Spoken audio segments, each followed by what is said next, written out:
Greetings, ladies and gentlemen, noobs and pros. Welcome to NuubCast. I am Blomus, bringing you Game 4 of the Intel Extreme Masters Tournament. We are out of groups, into playoffs. This is Game 4. It's been a very interesting and well-played series thus far by both players. Don't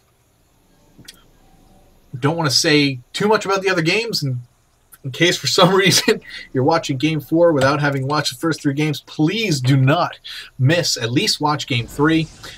Just a fantastic, fantastic game, both from the player standpoint and probably some of my best work as far as procasting goes. I didn't do a very good job, admittedly, with Games 1 and 2.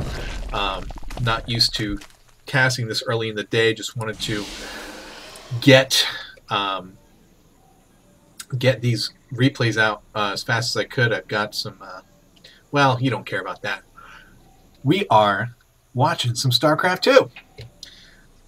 Squirtle has been very consistent in his play throughout the tournament, getting, well, looks like he's going to do something different this time, getting the gate and pylon in his base instead of using this area to wall off and get the fast expansion like we've seen in the last 2 games. Perhaps looking to be more aggressive this time to, well, I guess I can say at this point Moon is up 2-1, and Squirtle probably looking to be as aggressive as possible to try and even things out and force a Game 5. Moon has outplayed Squirtle in most of the tournament. Obviously, Squirtle was able to win 1 game, and it was a very good win. But the last game in particular, it took a long time, but eventually Moon was able to outplay.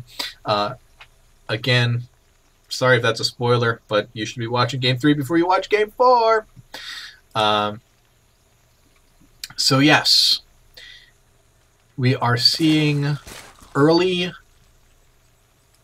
aggression from Moon as well, doing the same thing he did last time, getting Zerglings out on the field to harass, I'm guessing, so that he can get the hatch down and expand without having aggression on himself. That's exactly what's happening. He's got the Lings out. They are approaching Squirtle's base. He is well walled off. He's got the Zealot in place.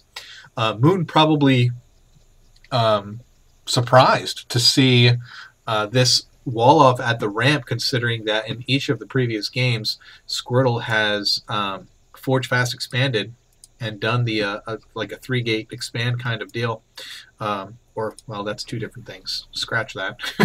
He has gotten the Forge first and it walled off his expansion so that he can macro up. This time going for a much more aggressive,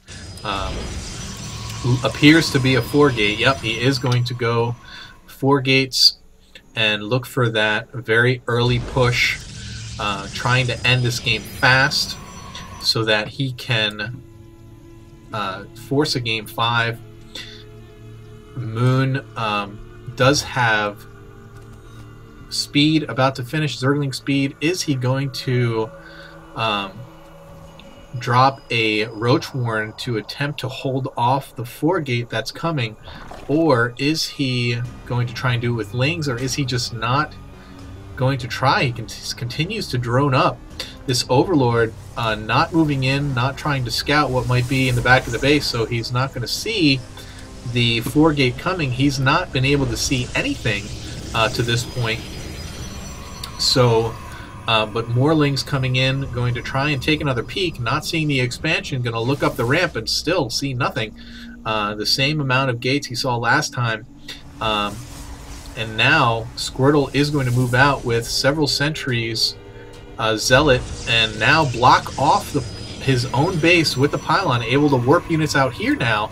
Doesn't need to have his ramp open, and he can warp in from outside. More Zealots coming in, and this is going to be very difficult to hold off for Moon. He does have one spine crawler down, and what looked like a spore crawler.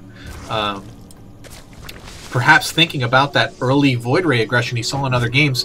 But Squirtle walling, force fielding off the ramp to hold off any reinforcements.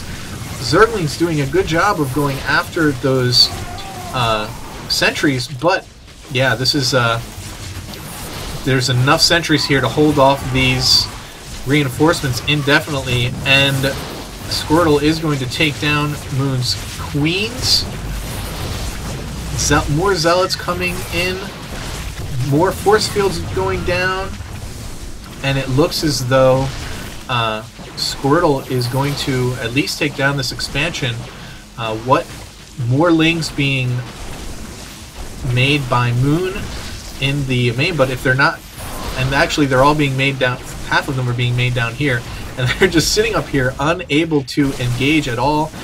Drones trying to help out, lings going down trying to take out the sentry so there can be no more force fields at the ramp. All the Zerglings now able to come out, but there are so many zealots now, it's just not going to matter. All of these Zerglings are going to die ugly, ugly deaths. And will we see yet another force field on the ramp, or is Squirtle going to make them come at him off the creep? Which would not be a good idea. More and more Zerglings coming out. It's the only thing that Moon can make. We do not have a Roach Warren down, no kind of tech building coming down. Squirtle just continuing to warp in units, getting a closer pylon so he can warp in units even closer to the battle so he doesn't have to move out. Is he going to warp in the ramp? More spine crawlers going down as well. Squirtle going to need to attack soon before Moon is able to get up enough. Very good force field, splitting off these Zerglings, trapping them in this little area, going to kill off most of them, going around the other side. But so many zealots easily going to dispatch Moon. GG's, and that's going to be it. Squirtle takes game 4. Ladies and gentlemen, we are going to game 5. Fantastic series by these two players. And we will be right back with the 5th and deciding game of this best of 5. Intel Extreme Masters, round of 8, coming right back at you.